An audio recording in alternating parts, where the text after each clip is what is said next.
everyday life, trying to make it through my day so I can sleep at night, trying to figure out my way through the maze of rights and wrongs. But like you used to say, nothing feels like it's really worth it. Forget perfect, I'm trying not to be worthless. Since I last saw you, I've been looking for a purpose. Well, I met this kid who thought like I did. He had a weird way of looking at it. This is what he said: slip out the back before they know you were there, and at the worst you'll see nobody cares. Cause you don't wanna be around when it all goes down. Even heroes know when to be scared.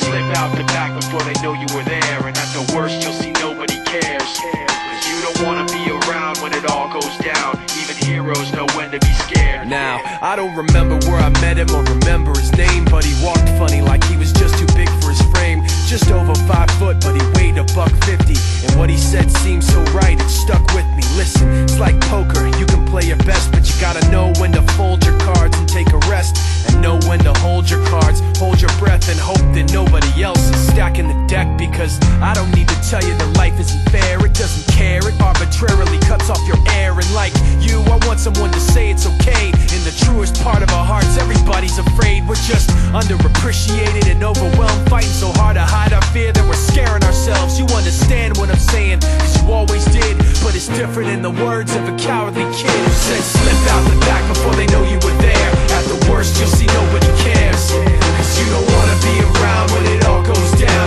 Even